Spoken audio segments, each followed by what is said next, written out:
you were in Afghanistan in 2002, and you were called into a very remote section of Afghanistan because a patrol had basically gone missing. Exactly. Okay. Exactly. No Well, villages around nothing for miles. Right. So it's very remote. Yeah, very remote. So we flew in.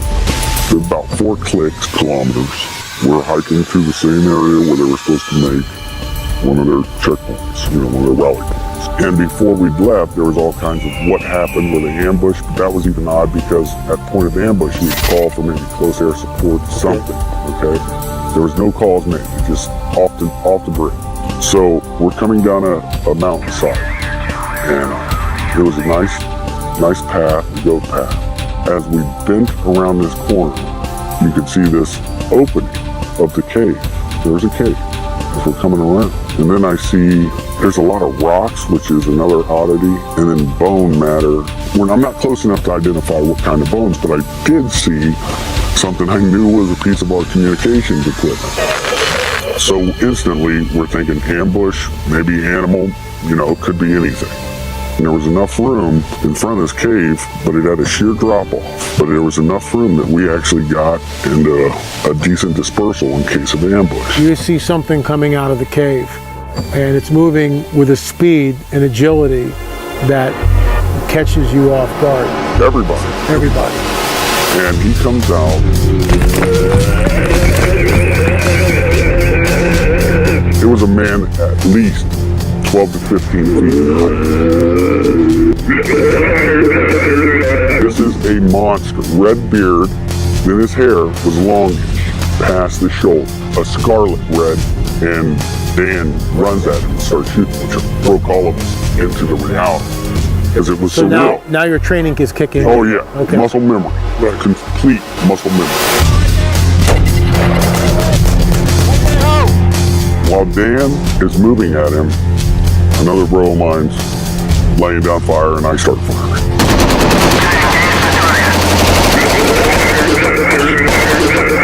He skewers Dan. He's now got him on this pike. It went through him.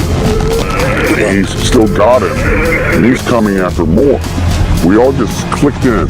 I don't know what it was, but I remember we're all like, shoot him in the face, shoot him in the face.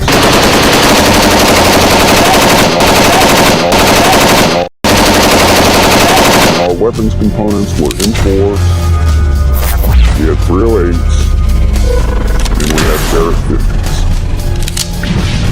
This is sounding longer than it took. We're talking 30 seconds. And he's taking multiple hits, and is still moving. Dan was dead. Okay? And Wyatt is a good man, probably one of the best men I know, now dead. Before I'd left, they were already starting what they call a 9-line, which is a medevac request. They're sending out a medevac request, then all of a sudden it's not a medevac request. All of a sudden we had a helicopter show up because, like I told you, it was a large precipice and a sheer drop. So the helicopter just came up from the drop. They had dropped netting, which is like cargo netting. It's like squares. We were told we had to bundle him up.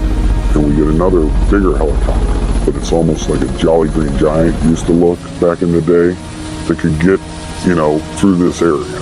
Because the mountains, you gotta remember, Chinooks could only go in certain places because they had enough lift. Mm-hmm. And so we got him on there. The thing was too big, we couldn't move it.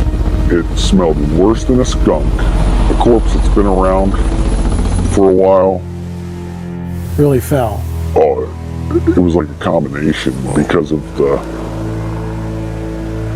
how do you put that, the persistence of a skunk smell, but once the helicopter came in, dropped its little hook, and off he goes. The communication was sent out that we had a very large, possible human creature. There you are. We had 6 on my crew, and when we say hills of Afghanistan, for us, we did not fly into the wilderness. We actually flew into a base. I guess this thing was transloaded out of the mountains by a CH-47.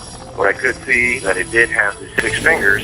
I remember taking my foot up and placing it up next to its foot, and it was extremely large. We estimated it at about 12 feet, give or take. What I can tell you is the weight of the thing. Basically, it was approximately 1,500 pounds when it was getting on the aircraft. Now, if you take away the pallet weight and all the rigging that we had to hold this thing down, we figured it was around 1,100 pounds. Of course we're upset. That's a given, okay? We lost a very good guy. But add to that, you're discussing something that even in our after action report, they're saying rewrite it. And we had to rewrite it the way they wanted. How many fingers? Six toes. Six toes. And the nails were weird because if you see somebody that ever has, I don't know what it's called, but it's Like a fungus on the nails, how they get pointy and they're like gnarly, that's what they look like.